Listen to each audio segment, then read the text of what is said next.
Sallallahu ala Muhammad sallallahu alaihi wasallam sallallahu ala Muhammad sallallahu alaihi wasallam sallallahu ala Muhammad sallallahu alaihi wasallam sallallahu ala Muhammad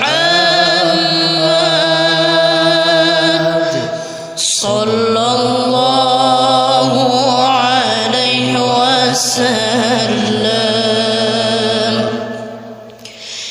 Ya habibi ya Muhammad ya arusal khafiqaini ya habibi ya Muhammad ya arusal khafiqaini ya muayyad ya mumajjad ya imam al-qiblatain.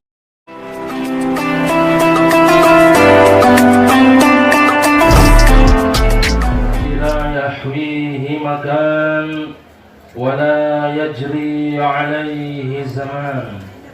كان الله ولا مكان وهو الآن على ما عليه كان. والصلاة والسلام الأتمان الأكملان على سيدنا محمد ولد عدنان وعلى آله وأصحابه الطيبين الطاهرين ومن تبعهم بإحسان إلى يوم الدين. Yang sama kita muliakan, kita hormati, kita agungkan, berkesempatan hadir pada hari Rabu yang mulia ini. Ada di tengah-tengah kita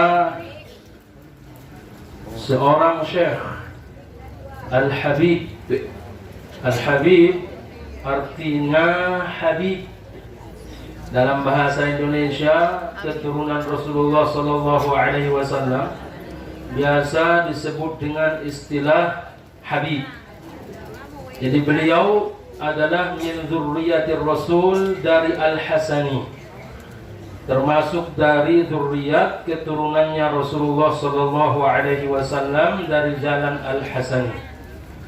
Sungguh kebahagiaan yang sangat luar biasa.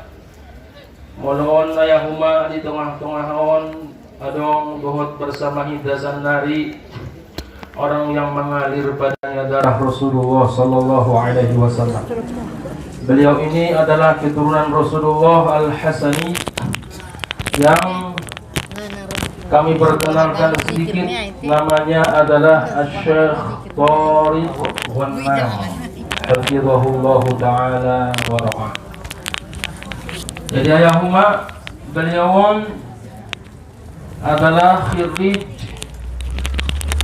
alumni dari universitas ternama di Beirut, Lebanon, Global University Al-Jami'atul Alamiyah. On guru nami doon rompak dia dunte marsiajar. Jadi on gurun tadon samo-samo. Beliau Asy-Syaikh Thariq Ghannam hafizahullah.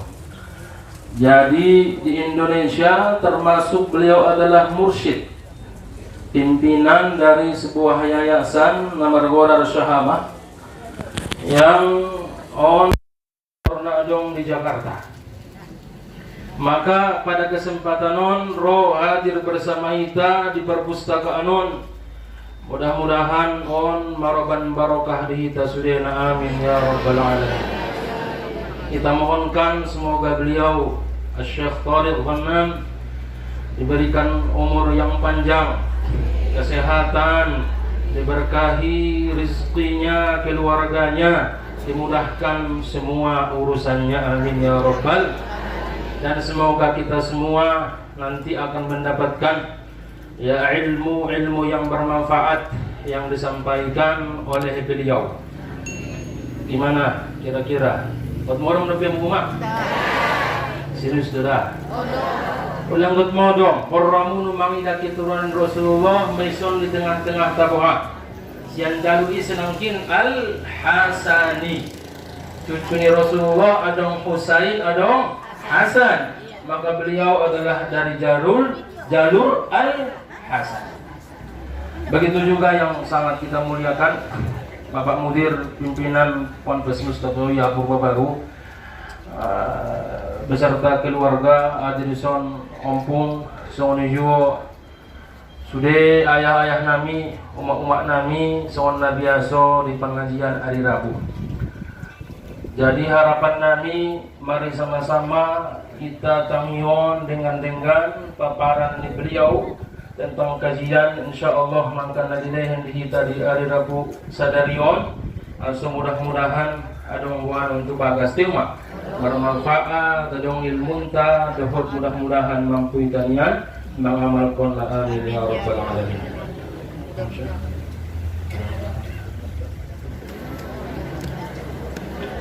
السلام عليكم ورحمة الله تعالى وبركاته.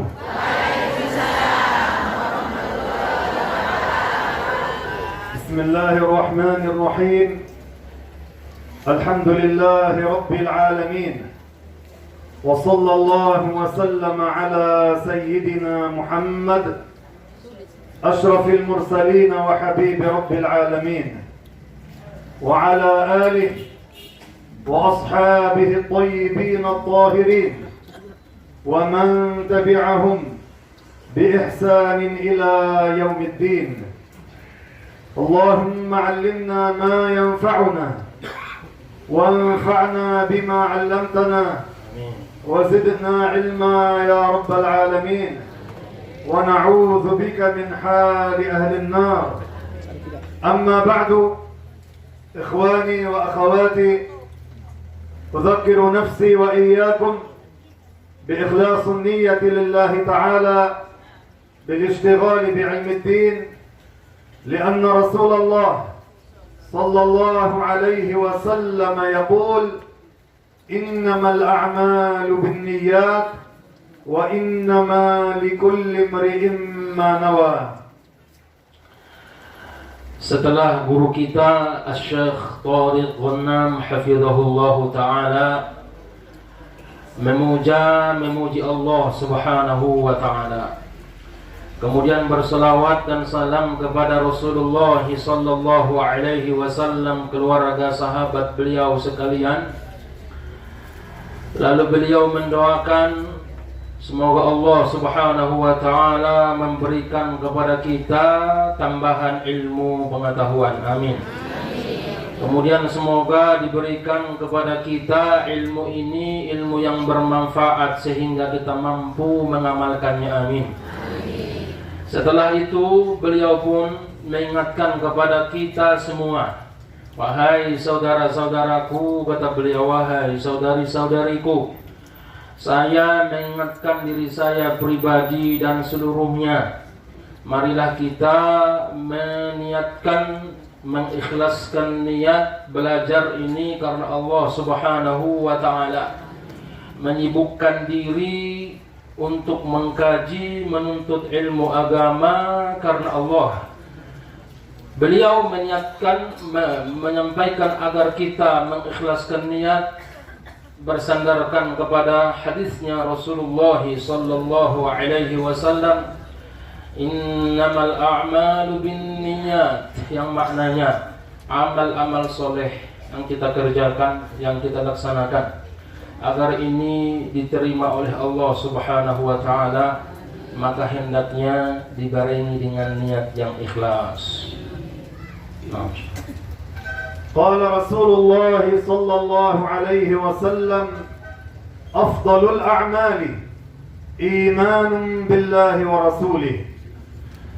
Baginda Rasulullah Muhammad sallallahu alaihi wasallam bersabda bahwa amal yang paling afdal dan yang paling utama adalah beriman kepada Allah dan beriman kepada Rasulnya Muhammad sallallahu alaihi wasallam. أول الواجبات Mula-mula yang diwajibkan وأعلى الواجبات dan yang paling utama yang diwajibkan, وأعظم الواجبات yang paling agung dari kewajiban-kewajiban الإيمان بالله adalah beriman kepada Allah Subhanahu wa taala وبرسول الله محمد صلى الله عليه وسلم. dan beriman kepada Rasulnya Muhammad sallallahu alaihi wasallam. قبل الصلاة Itu semua sebelum salat, وقبل الصيام bahkan lebih afdal, lebih utama sebelum puasa, وقبل الزكاة sebelum zakat, وقبل الحج sebelum melaksanakan haji. Iman adalah yang paling afdal. وقبل الصدقة على الفقراء. Sebelum bersedekah kepada orang-orang fakir. أول الواجبات الإيمان بالله وبرسول الله محمد صلى الله عليه وسلم.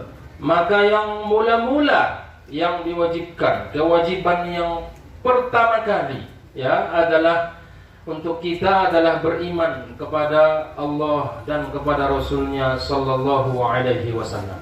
لأنه من لم يكن على الإيمان مهما عمل لا حسنات له. Karena orang yang tidak beriman, maka apa saja pun perbuatan yang dia lakukan dari bentuk kebaikan kelihatannya seperti itu, maka sesungguhnya dia tidak memperoleh kebaikan dan pahala atas perbuatannya. ولو أطعم فقراء الأرض.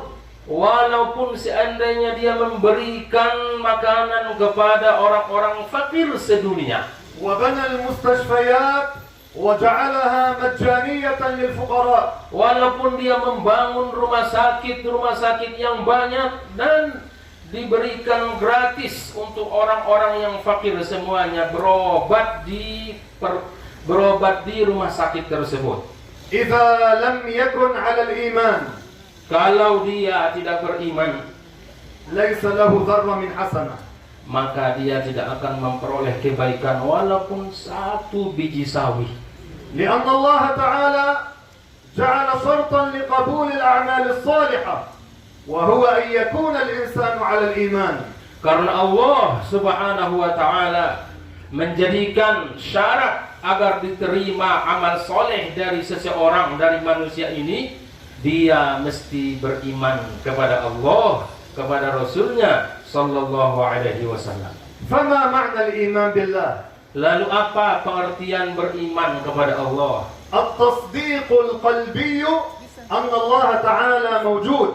Adalah pembenaran dengan hati, meyakini, mengiktikadkan bahwa sesungguhnya Allah Subhanahu wa taala maha ada, wujud. Allah maha ada. نحن لا نرى الله في هذه الدنيا. Kita di dunia ini memang tidak melihat Allah, نرى ما يدل على وجود الله. tapi kita bisa melihat hal-hal yang ini menunjukkan atas adanya Allah Tabaraka wa Ta'ala. Kita bisa melihat pertanda-pertanda akan adanya Allah.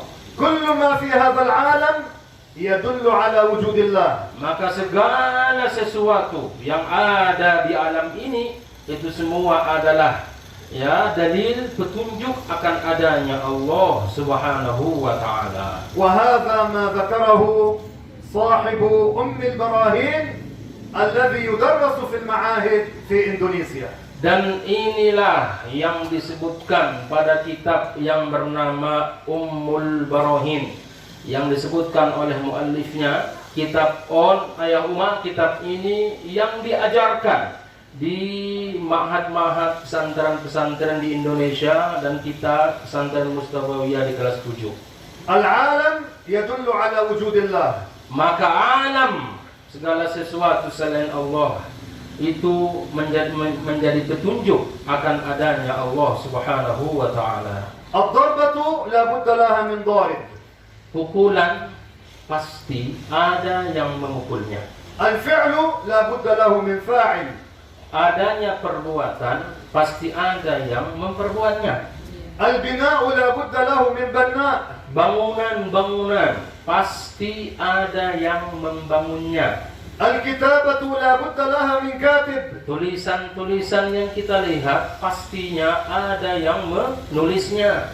فالأولى لهذا العالم لا بد له من خالق وهو الله سبحانه وتعالى. Maka pasti dapat dipastikan alam sebesar ini pasti ada yang menciptakan dan menjadikannya. فالله تعالى هو الذي خلق السماء. Maka Allah Tabaraka wa Ta'ala dialah yang menciptakan langit, وهو الذي خلق الأرض. yang menciptakan bumi, وهو الذي خلق البشر. yang menciptakan manusia, وهو الذي خلق الشمس والقمر. yang menciptakan matahari dan bulan. وهو الذي خلق الجن والملائكة. Dan dia juga lah yang menciptakan para jin dan para malaikat. الله تعالى هو خالق كل شيء. Allah Subhanahu wa Ta'ala adalah pencipta segala sesuatu.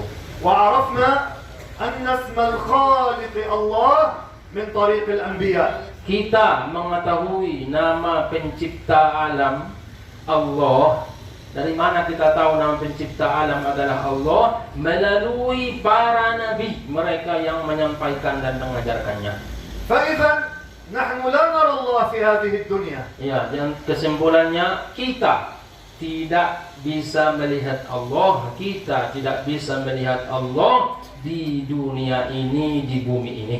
نرى ما يدل على وجود الله. Tapi kita bisa melihat dalil-dalil, bukti-bukti yang menunjukkan adanya Allah Subhanahu wa Ta'ala. الإسلام أمرنا أن نتفكر بمخلوقات الله. Agama kita Islam menyuruh dan memerintahkan kita untuk memikirkan, ya, untuk memikirkan apa saja tanda-tanda yang menunjukkan adanya Allah Subhanahu wa Ta'ala. نتفكر بأنفسنا. Kita coba pikirkan tentang diri kita sendiri. كيف نأكل؟ Bagaimana kita makan, وكيف نشرب؟ bagaimana kita minum, وكيف نتكلم؟ ketika kita berbicara bagaimana pula, وكيف نرى؟ bagaimana kita melihat, وكيف نسمع؟ bagaimana bisa kita mendengar, وكيف نتنفس؟ bagaimana kita bernafas. كل هذا يدل على وجود الله.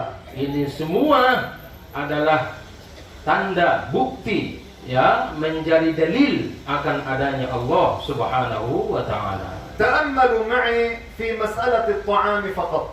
Ayo, kata beliau, kita pikirkan sejenak bersama saya. Kita pikirkan masalah makan saja, makanan saja. انظروا إلى الأسنان الأمامية. Coba kita perhatikan gigi kita yang di depan. الله تعالى جعلها على شكل السكين تساعدنا على قطع الطعام. Bagian depan gigi itu dijadikan Allah Ta'ala kayak pisau yang membantu kita untuk gampang menyantap makanan. نقطع الطعام بالأسنان الأمامية ثم نأخذه إلى الخلف إلى الأسنان الخلفية. Kita memotong makanan, menyantap makanan, pertama kan dengan gigi yang di depan. Setelah itu kita bawa ke dalam. Habis itu baru dikunyah dengan gigi gusi kita, dengan gerham kita. الأسنان الخلفية تساعدنا على مضغ الطعام. Maka gigi bagian belakang itu membantu kita untuk mengunyah makanan-makanan itu. تخيلوا لو كانت بالعكس. Coba bayangkan seandainya yang terjadi adalah kebalikannya. كيف كنا نأكل؟ Nah, seharusnya di belakang itu dulu. تخيلوا Bagaimana kita makan? Coba bayangkan. تخيلوا لو أن الخلفية هي التي في الأمام. Bayangkan seandainya gigi-gigi ne bolakangi idi jolo. والأمامية هي التي في الخلف. Ipon na yoloi i bolakang. كيف كنا نقطع الطعام؟ Biado ita mangan mangkotak na bisa do. ayam goreng. Seperti makan ayam goreng kata beliau. أو بأون. Atau bakwan. أو كركوك. كركوك. كيف كنا نقطع الطعام؟ Gimana kita menyantap,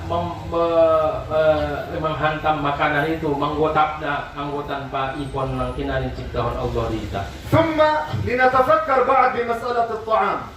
Kemudian kalau kita pikirkan lagi tentang sebahagian pembahasan tentang makanan ini. الطعام عندما يصير في داخل الفم ينزل شيء من الريق في داخل الفم يساعدنا على مضغ الطعام. Ketika makanan itu dia adalah bahasa Indonesia sama-sama Dewi. Lemah yo bahasa Indonesia sudah muida. Mati yo. Ketika makanan ini sudah berada di mulut kita, maka spontan saat itu datanglah air liur, ya, yang dengan air liur yang di mulut kita ini membantu untuk mengunyah, mempermudah mengunyah makanan yang kita makan itu. تخيلوا لو لم يكن بالمرة. Bayangkan kalau seandainya tidak ada air liur tersebut. لاحتجنا إلى قليل من الماء عند كل لقمة. Pasti setiap kita mengunyah, ya, setiap kita mengunyah makanan butuh kepada air. وتخيلوا لو كان كثيرا. Dan bayangkan pula bagaimana seandainya air liurnya itu banyak. بمقدار هذه القارورة. Ya, sebanyak aqua netek ni beliau. كيف كنا نأكل؟ Gimana kita makan seperti itu? لو كان ينزل بهذه الكثرة ما استطعنا الطعام. Andainya yang turun air liur sekaligus ketika makan, sa aqua dan kita makan. هذا كله يدل على عظيم قدرة الله. Maka ini semua adalah menunjukkan keagungan kebesaran Allah Subhanahu wa taala. الإسلام أمرنا أن نتفكر بمخلوقات الله. Agama kita Islam memerintahkan kita untuk memikirkan makhluk ciptaan Allah. ونهانا عن التفكر بذات الله. Dan agama kita melarang kita untuk memikirkan zat Allah Subhanahu wa taala. الله تعالى لا يتصور في العقول. Karena Allah tidak bisa dibayangkan, tak bisa dikhayalkan di benak pikiran kita. لا يتصور في الأذهان. Tidak bisa dibayang-bayangkan di otak kita. لا يشبه البشر. Karena Allah tidak serupa dengan manusia, ولا يشبه الملائكة. tidak serupa dengan malaikat, ولا يشبه الضوء. tidak serupa dengan cahaya, ولا يشبه الظلام. tidak serupa dengan kegelapan. ليس جسما كثيفا كالبشر. Allah bukan jisim kathif, bukan benda kathif yang bisa dipegang tangan seperti manusia. Allah tidak seperti itu. وليس جسما لطيفا كالضوء والظلام والهواء. Dan Allah bukanlah jisim benda yang latif yang tak bisa dipegang tangan seperti kegelapan, hawa, cahaya. Allah tidak seperti itu. ولا يوصف بصفات الجسم. Dan Allah tidak disifati dengan sifat-sifat benda. الله تعالى لا يشبه شيئا من خلقه. Maka Allah tidaklah serupa dengan makhluknya, baik dari satu segi maupun semua segi. والآن أنا أسألكم سؤالا. Sekarang kata beliau, saya ingin bertanya kepada kalian pertanyaan. وأريد الجواب بعد أن تسمعوا السؤال باللغة الإندونيسية. Kata beliau, Syekh, saya ingin mendengarkan jawabannya dari kita semua setelah diterjemahkan dengan bahasa Indonesia. Yang paham bahasa Arab jangan jawab dulu ya. siap? siap? siap? من خلق السماء؟ Siapa yang menciptakan langit? أعد السؤال. Kata beliau ulangi kembali. Kurang semangat ini. Mama kan mau, Mak. Kata beliau, siapa yang menciptakan langit? من خلق العرش؟ Siapa yang menciptakan Arsy? من خلق الأرض؟ Siapa yang menciptakan bumi ini? من خلق جميع الأماكن؟ Siapa yang menciptakan seluruh tempat? فإذا الله تعالى كان قبل المكان. Berarti kesimpulannya Allah Maha ada sebelum menciptakan tempat. والله تعالى لا يتغير. Allah tidak berubah-ubah. نحن نتغير. Karena yang berubah itu adalah makhluk seperti kita. هل أنا طلعت من بطن أمي على هذا الطول؟ Kata beliau, apakah saya terlahir dari perut ibu saya dengan ketinggian seperti ini? هل طلعت من بطن أمي وعندي لحية بيضاء؟ Apakah ketika beliau lahir kemudian sudah mempunyai jenggot yang warna putih? كنت طفلا صغيرا. Ya, mestinya dulunya beliau adalah masih anak yang kecil bayi. وهذا حالنا جميعا. Dan inilah semua keadaan kita. كنا أنا كتير. Dulunya kita masih kecil. من الذي غيرنا؟ Siapa yang merubah kita sehingga besar seperti ini? فإذا الله يغير ولا يتغير. Berarti Allah dialah yang merubah dan dia tidak berubah. كان ولا مكان. Allah Maha ada sebelum menciptakan tempat. وبعد أن خلق المكان Dan setelah Allah menciptakan tempat, الله لا يتغير. Allah tidak berubah. فهو موجود بلا مكان. Berarti tetap seperti sedia kala, ada, tidak butuh kepada tempat, ada tanpa tempat. أما رفع الأيدي إلى السماء ليس لأن الله يسكن السماء. Adapun ketika kita berdoa mengadahkan kedua tangan kita ke langit, itu bukan maknanya karena Allah ada di langit, tinggal di langit. Bukan itu maknanya. لأن السماء هي قبلة الدعاء. Iya, karena ternyata langit itu adalah kiblatnya orang yang berdoa. كما أن الكعبة هي قبلة الصلاة. Sebagaimana halnya Ka'bah adalah kiblatnya orang yang melaksanakan sholat. يا أحبابنا هذه العقيدة الإسلامية الأشعرية. Kata beliau, wahai saudara-saudaraku, orang-orang yang saya kasihi, yang saya cintai, ini yang saya paparkan ini semua adalah bahagian dari akidah Asy'ariyah التي تدرس في هذا المعهد. yang diajarkan alhamdulillah di Ponpes Mustafawiyah pesantren kita yang kita cintai ini. معهد المصطفوية يدرس هذه العقيدة. Di Ponpes kita ini, di Purba ini, Ma'had Mustafawiyah ini diajarkan akidah semacam ini. في أم البراهين. Pada kitab kita yang bernama Ummul Barahin dipelajari di kelas 7. وفي عقيدة العوام. Ada Aqidatul Awam dipelajari di kelas 4. إلى غير ذلك. Ya, begitu juga lah kitab-kitab yang lain, kitab-kitab akidah tauhid yang dipelajari di Purba ini. اثبتوا على هذه العقيدة. Pesan beliau, maka tetap konsekuen istiqomah dengan akidah keyakinan ini. ولا تقبلوا دينا جديدا. Jangan kita terima agama keyakinan yang baru. لأنه في هذا الزمان من يدعو إلى الفساد والعياذ بالله. Karena di masa, di zaman kita sekarang ini ada orang-orang tertentu yang mengajak kepada akidah-akidah yang rusak. يدعون إلى عقيدة التشبيه. Mereka ini mengajak orang supaya meyakini keyakinan tasbih menyerupakan Allah dengan makhluknya. يقولون بأن الله يسكن السماء. Mereka mengatakan bahwa Allah tinggal di langit. ومنهم من يقول الله جالس على العرش. Di antara mereka ada yang mengatakan bahwa Allah duduk di atas arasy. ومنهم من يقول الله موجود في كل مكان. Bahkan di antara mereka ada yang mengatakan Allah berada di setiap tempat. وهذا كله ضد الإسلام. Dan tentunya ini semua adalah berbeda dengan keyakinan kita dengan Islam. عقيدة الإسلام الله لا يشبه شيئا.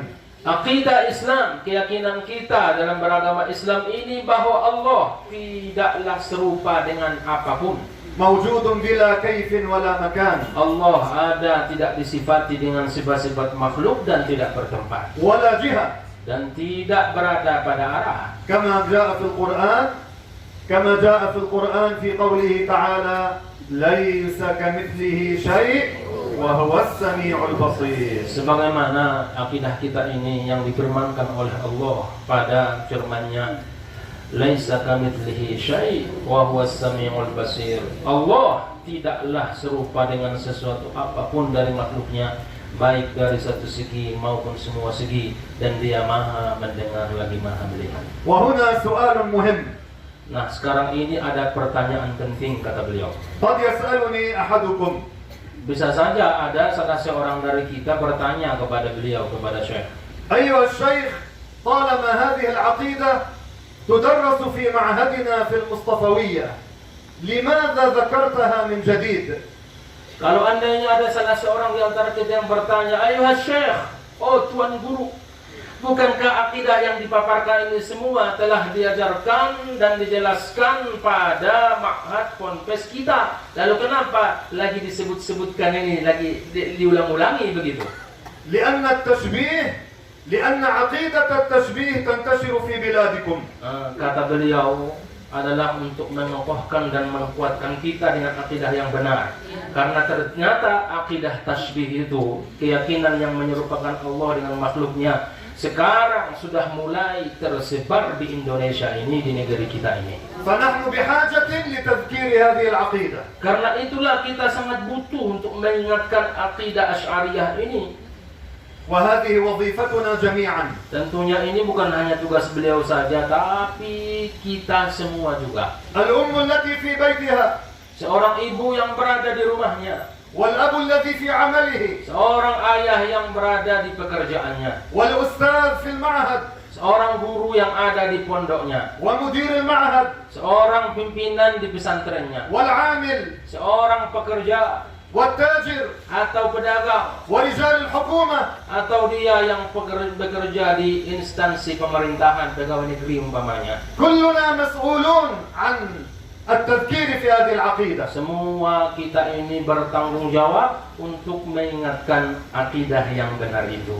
لأن عقيدة التشبيه ضد الإسلام. Karena akidah tasbih, keyakinan tasbih itu menyerupakan Allah dengan makhluk, akidah seperti ini adalah akidah yang berseberangan, bertentangan dengan akidah Islam. وهؤلاء الذين يعتقدون هذه العقيدة أينما حلوا حل الخراب. Dan yang fatalnya lagi, orang-orang yang punya keyakinan semacam tadi, akidah tasbih itu, akidah yang meyakini bahwa Allah serupa dengan makhluknya, mereka ini dimanapun mereka berada pasti akan mendatangkan kebinasaan, kerusakan dan kehancuran. أليس تحتفلون بالمولد؟ Bukankah kita semua ini merayakan ihtifal Maulidin Rasul sallallahu alaihi wasallam? الاحتفال بالمولد يجوز. Kita, pandangan yang kita yakini dan yang disampaikan oleh guru-guru kita, bahwa merayakan hari kelahiran Rasulullah sallallahu alaihi wasallam itu boleh. أما هؤلاء يحرمون الاحتفال بالمولد. Tapi mereka yang punya keyakinan tasbih tadi, mereka mengharamkan memperingati acara Maulidin Rasul. وأذكر لكم حادثة. Beliau Syekh akan menyebutkan satu kejadian. كنت في بلاد الحبشة. Beliau Syekh dulu pernah ke satu negara yang bernama Habasyah, Ethiopia sekarang ini. جاء إلي شيخ من مشايخ القرى. Ada salah seorang dari Syekh, seorang ustadz di kalangan negara tersebut, di kampung perkampungan dari negara Somal ini, mendatangi beliau Syekh kita. وأخبرني هذه القصة. Lalu ustadz tadi ketika sudah datang kepada beliau Syekh kita ini, berceritalah guru tersebut. قال هناك شاب تعلم هذه العقيدة، عقيدة التشبيه، وأن الاحتفال بالمولد حرام والعياذ بالله. Kata beliau bahwa di daerah ini dulu ada seorang pemuda yang mempelajari akidah tasbih. Ya, akidah yang meyakini bahwa Allah serupa dengan makhluknya, dan dia punya prinsip bahwa memperingati Maulidin Rasul itu tidak boleh dan haram. فأتى إلى أمه. Lalu pemuda ini pun setelah mengkaji itu semua dan mempelajari itu dan punya keyakinan yang rusak ini, dia datang kepada ibunya. وطلب منها أن تنزل إلى غرفة تحت الأرض لجلب الطعام. Lalu Man talaba. هو الرجل الشاب طلب من أمه. Kemudian pemuda ini, seorang anak, datang kepada ibunya lalu meminta agar dibawakan makanan dari kamar paling bawah. قالت له أن تنزل واجلب هذا الطعام. Maka kata ibunya, ya kau saja yang ambil, kau yang ambil makanan itu, kenapa harus saya, kan gitu rupanya. قال لها لا أنت انزلي. Kata anaknya ini, enggak, bukan saya, tapi engkau. Bu, kau yang pergi, kau yang turun mengambil makanan itu. فعندما نزلت في الغرفة أقفل عليها باب الغرفة. Apa yang terjadi ketika ibunya turun untuk mengambilkan makanan ini? Karena kini turun kamar naik.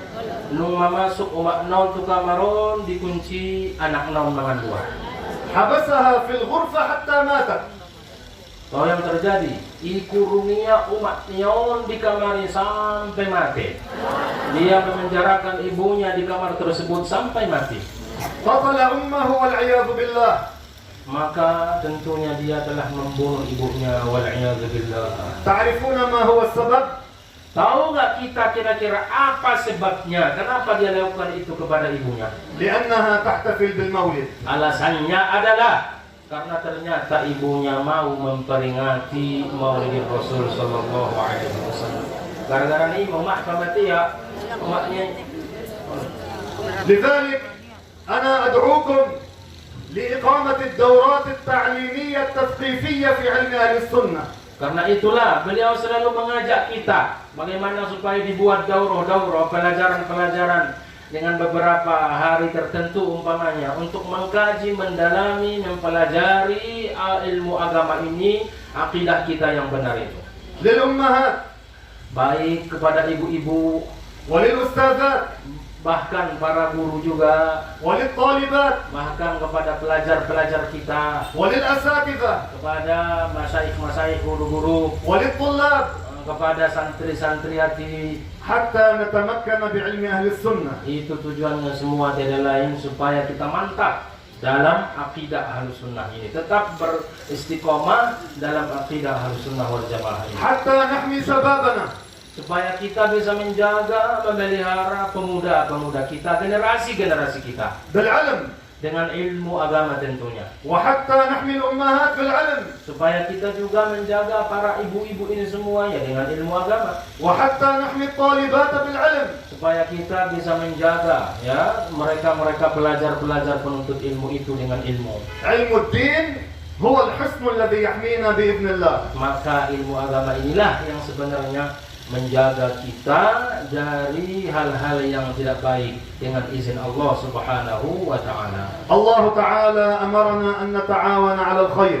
Allah memerintahkan kita untuk saling membantu, saling menolong di dalam kebaikan. فأنا مستعد أن آتي إلى هذه البلاد Kata beliau, saya siap saja untuk datang ke negara kita ini, Indonesia ini, bahkan ke daerah kita, لإقامة الدورات التعليمية untuk membuat daurah-daurah semacam kursus-kursus kilat gitu, للأمهات baik kepada ibu-ibu, وللأستاذات para guru, وللأساتذة. kepada asatiz, ustaz-ustaz. كل هذا لله تعالى. Ini semua beliau rela adalah lillahi ta'ala. أسأل الله تعالى أن يجمعنا دوما على خير. Amin. Beliau berdoa memohon kepada Allah Subhanahu wa taala semoga senantiasa Allah tabaraka wa taala mengumpulkan kita selalu dalam kebaikan. Amin. وأن يجعلنا متحابين متزاورين. Dan semoga Allah tetap menjadikan kita orang-orang yang saling mencintai, saling mengunjungi karena Allah. وأن يجمعنا في مجالس علم الدين. Dan Allah taala mengumpulkan kita di dalam majelis-majelis ilmu. وأن يثبتنا على عقيدة أهل السنة. Dan صلى الله على محمد صلى الله عليه وسلم صلى الله على محمد صلى الله عليه وسلم.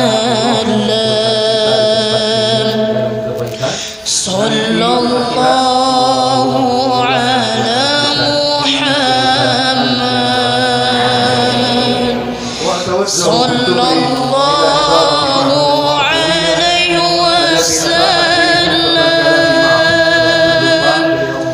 sallallahu ala Muhammad, sallallahu alaihi wasallam. Ya Habibi ya Muhammad, ya arusal khafiqaini, ya Habibi ya Muhammad, ya arusal khafiqaini, ya muayyad ya mumajjad, ya imam al-qiblataini, sallallahu ala Muhammad, sallallahu alaihi wasallam, sallallahu ala Muhammad, sallallahu alaihi wasallam. Ya Habibi ya Muhammad, ya arusal khafiqaini, ya Habibi ya Muhammad, ya arusal khafiqaini, ya muayyad ya mumajjad, ya imam al-qiblataini,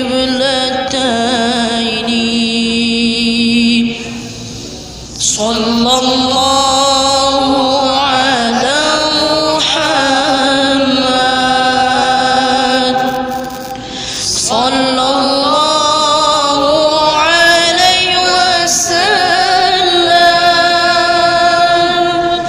sallallahu ala Muhammad, sallallahu